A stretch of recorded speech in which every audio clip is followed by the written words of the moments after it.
بسم اللہ الرحمن الرحیم۔ السلام علیکم۔ یہ پارٹ 7 ہے۔ آج ہم آپ کے لیے کتاب ریکارڈ کر رہے ہیں زہر کا دریا، مصنف رحیم گل، آواز عرفان بٹ۔ یہ کتاب آپ کے لیے بک شیئر پاکستان آڈیو لائبریری کی جانب سے پیش کی جا رہی ہے۔ دیگر کتابوں اور معلومات کے لیے آپ رابطہ کر سکتے ہیں 0300291960۔ تو آئیے سنتے ہیں پارٹ 7،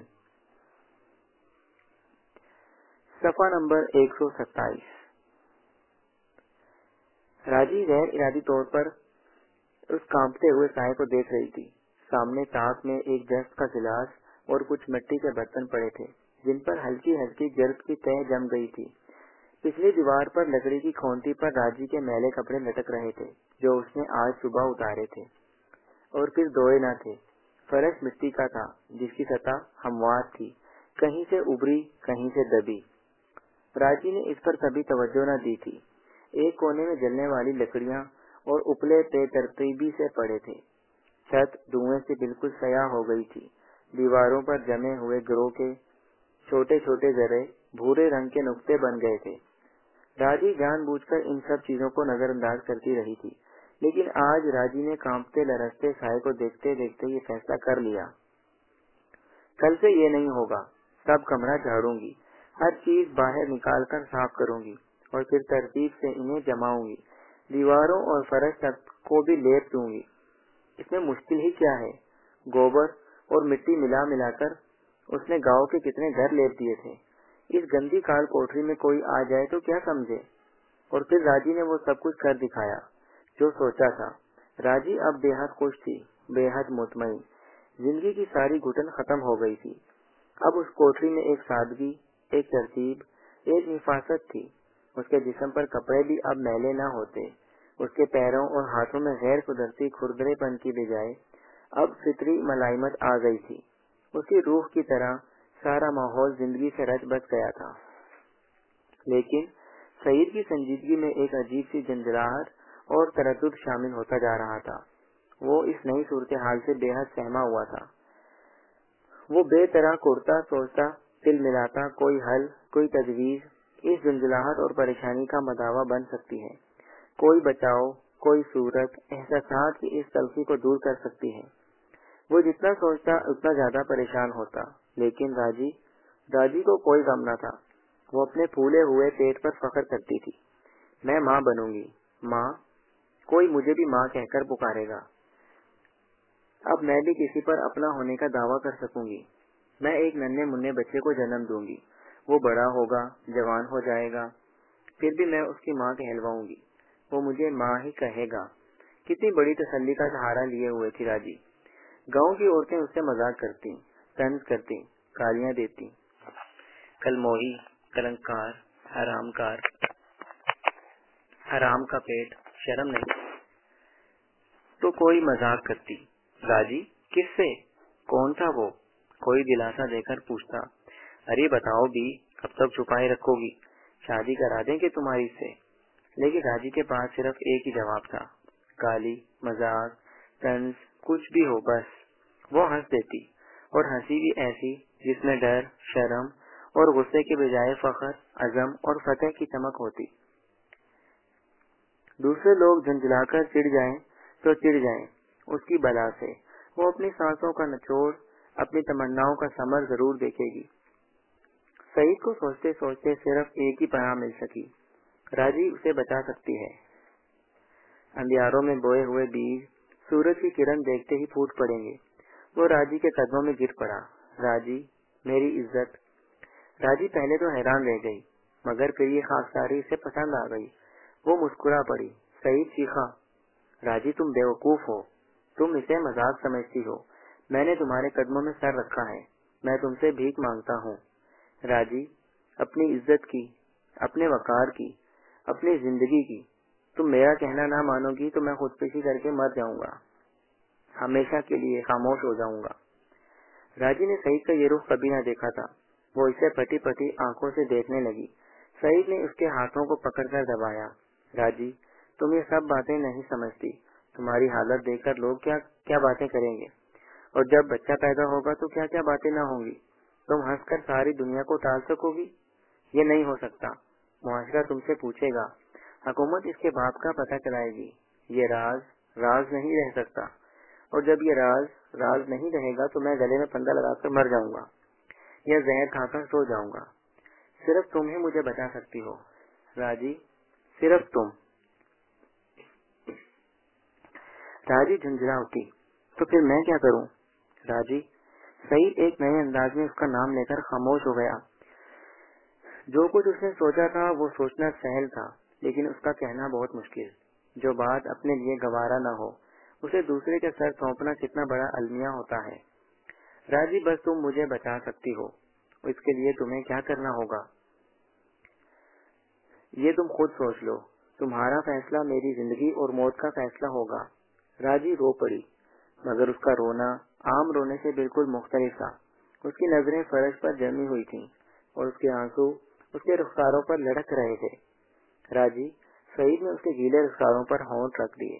میں تم سے شادی بھی کر لیتا. میں جانتا ہوں تم بیوی بن کر نوکرانی کی حیثیت کو بھی معراج سمجھتی. میں سمجھتا ہوں دوسری شادی کرنے پر بھی تم کبھی میرے لیے باعث کوفت نہ بنتی. لیکن راجی, یہ میری ناموس کا سوال ہے, یہ میرے خاندانی لاج کا سوال ہے. جنسی احتیاج کی خاطر تمہارا انتخاب کر کے میں نے کتنی ذلیل حرکت کی ہے.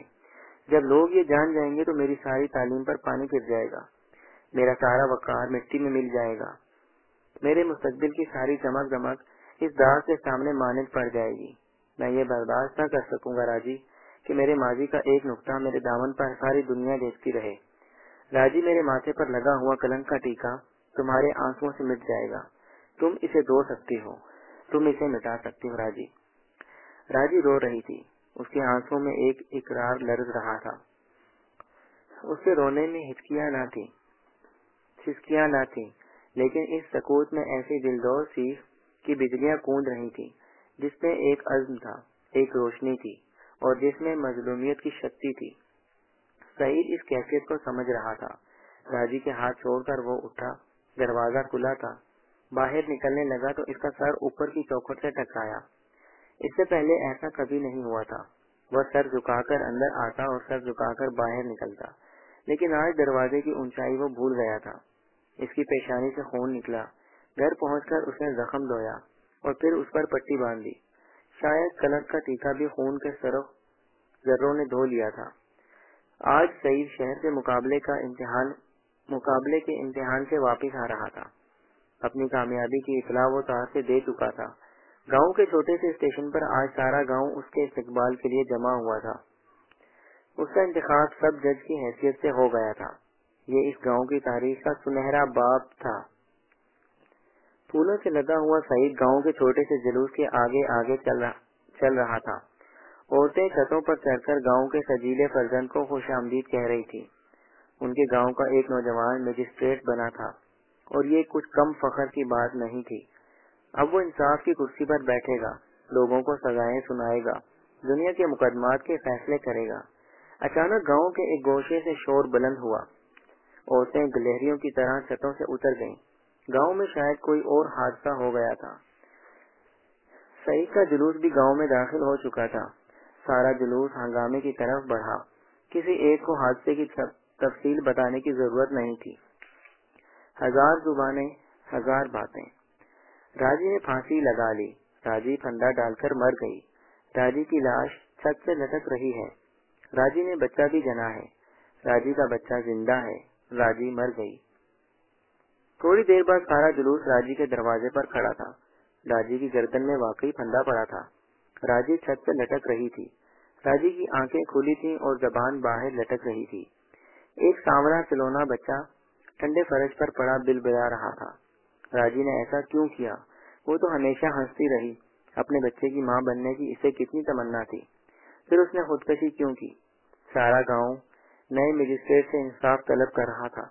سب کی نگاہیں اس کے فیصلے کی منتظر تھیں. بھائیو, سعید نے اپنا فیصلہ سناتے ہوئے گاؤں والوں کے دل موہ لیے. اس مظلوم عورت کی تجہیز و تقسیم پوری عزت سے کی جائے. سارا خرچ میرے ذمہ. اور یہ راجی کا بچہ. اس نے بچے کو اٹھا کر سینے سے لگا لیا. یہ آج سے میرا بچہ ہوگا. گاؤں والے حیران رہ گئے۔ فرشتہ ہے فرشتہ، خدا جسے عروج دیتا ہے دیکھ کر ہی دیتا ہے۔ بلندی اور پستی۔ زندگی کی سب سے بڑی خواہش، تکمیل محبت، جھوٹ۔ آزما کر دیکھ لو، دیکھا جائے گا۔ جب وہ کمرے میں داخل ہوا تو اس نے اپنی تمام چیزیں بکھری ہوئی دیکھی۔ اسے غصہ آ گیا۔ زینو، وہ چلایا، کیا ہے بھیا؟ اور اس نے چراغ سے اسے چپت رسد کر دی۔ کئی بار منع کیا ہے میرے کمرے میں نہ آیا کرو، یہ کیا حال بنا رکھا ہے میرے کمرے کا۔ وہ ہنس پڑی۔ چور کو سزا دو تو جانوں، مجھ غریب ہی کو تاکا ہے بس۔ چور؟ کیسا چور؟ وہی جو پڑھنے کے لیے ناول لے جاتی ہے، رسالے لے جاتی ہے اور تمہارے افسانوں پر ریمارکس پاس کر کے واپس بھیجتی ہے۔ تو کیا چاند؟ جی ہاں، زینو نے اس کی بات کاٹ لی۔ حضور تو نام بھی جانتے ہیں ماشاءاللہ۔ اچھا، وہ مسکرایا، شریر کہیں کی۔ زینو اس کی بہن تھی، چھوٹی بہن، لیکن اتنی چھوٹی بھی نہیں، بس 1.5 سال کا فرق تھا۔ ساتھ ساتھ پڑھتے رہتے، ساتھ پٹتے رہتے، رقیب بھی تھے، دوست بھی اور ہمراز بھی، ایک دوسرے کو خوب سمجھتے تھے۔ چاند میونسپلٹی کے نئے سیکرٹری کی لڑکی تھی، زینو کی سہیلی۔ ان کے گھر کے پاس ہی انہیں مکان ملا تھا۔ بڑی جھجک کے بعد ان کی دوستی بنی تھی۔ مہینے بھر تک ہر ایک غیر محسوس طور پر اپنی بڑائی جتاتی رہی، پہل یہ کرے پہل وہ کرے، اور جب ان کی ماؤں کی ملاقات نے انہیں بھی ایک دوسرے سے ملا دیا تو دونوں کو محسوس ہوا کتنی اچھی لڑکی ہے، غرور تو نام تک کو نہیں۔ اور پھر دونوں کا زیادہ وقت ایک ساتھ کٹنے لگا۔ چاند زینو کے ہاں سے ناول لے جاتی، رسالے لے جاتی۔ زینو اسے فخر سے بتاتی، یہ میرے بھیا کے افسانے ہیں، بہت اچھا لکھتے ہیں، بس ہر وقت لکھتے رہتے ہیں۔ مجال ہے لکھتے وقت ان کے کمرے میں جوں تک رینگنے کی ضرورت کرے، اور افسانے پڑھ کر عنوان کے پاس ہی ہری سیاہی سے اپنے عنوان جڑ دیتی۔ منٹو کے بلاونر کی نقل، عصمت کے تل کا خاکہ، ندیم کی شرافت سے ناجائز فائدہ، ممتاز شیری کی نگریہ میں چور، ممتاز مفتی کا آپا کا اغوا۔ پھر روشنائی اور نکھرتی گئی، قلم بے باک ہوتا گیا۔ ڈوب مرو، شرم کرو، کیا تمہیں ضمیر کچھ نہیں کہتا؟ جب ذہن میں وسعت نہیں تو لکھنا ہی چھوڑ دو۔ لیکن وہ نہ ڈوب سکا اور نہ ہی اسے شرم آئی۔ وہ لکھتا رہا، وہ ریمارک پاس کرتی رہی، وہ ہنستا رہا، مسکرا مسکرا کر ریمارک پڑھتا رہا۔ اس نے کبھی چوری نہیں کی تھی، اس نے کبھی جھوٹ نہیں بولا تھا، اس کا ہر افسانہ اس کے اپنے تخیل کی پیداوار تھا۔ وہ مطمئن تھا، چور ہی نہ تھا تو ڈر کس کا۔ جب زینب نے اسے بتایا کہ اس کے کمرے کی چیزیں کسی اور چور نے الٹ پلٹ کی ہیں تو اسے خوشی محسوس ہوئی۔ اس نے میرے ذہن کو کریدنے کی کوشش کی اور آج یہ ہاتھ میرے کمرے تک پہنچ گیا۔ وہ ایک ایک چیز کو ٹٹولنے لگا۔ خط لکھنے کا پیڈ کھلا ہوا تھا، اس کی نگاہیں ایک سوالیہ نشان پر جم کر رہ گئیں۔ وہی ہری روشنائی، لیکن سوالیہ نشان کچھ تو ہے جس کی پردہ داری ہے۔ اس نے پیڈ اٹھایا، دیکھا، آڑی ترچھی نظریں ڈالنے سے ایسا معلوم ہوا کہ چابی کی نوک سے یا کسی اور نوکیلی دھات سے کاغذ پر زور دے کر کچھ لکھا گیا ہے۔ اس نے پڑھنے کی کوشش کی۔ لکھا تھا، زندگی کی سب سے بڑی خواہش۔ آگے روشنائی کا سوالیہ نشان تھا۔ اس نے مسکرا کر نیچے لکھ دیا، تکمیل محبت۔ دوسرے روز اس کے نیچے لکھا تھا، جھوٹ۔ اس نے پھر لکھ دیا، آزما کے دیکھ لو، جواب ملا، دیکھا جائے گا۔ اس نے تکمیل محبت اور تکمیل وفا کے موضوع پر بہت سے افسانے لکھے، شائع ہوئے۔ چاند نے پڑھے، ہیرو کا ایثار، ہیروئن کی قربانی، محبت کی پینگیں، لیکن وہ یہ عنوان کے ساتھ لکھتی رہی، جھوٹ، بالکل جھوٹ، سب جھوٹ۔ ایک ہفتہ گزر گیا۔ سبز روشنائی کے نیچے سرخ حروف مسکرانے لگے۔ ہری ٹہنی میں سرخ پھول ہی کھلتے ہیں۔ پیار ایک سچائی ہے، جھوٹ سچ۔ کیوں کر مانو؟ چاند تاروں سے پوچھو، گلو بلبل سے پوچھو، شمع اور پروانے سے پوچھو، کوئی نئی بات کہو، اپنے سینے میں جھانکو، وہاں تو دل دھڑکتا ہے، اور یہ دھڑکن دوران خون کا ذریعہ،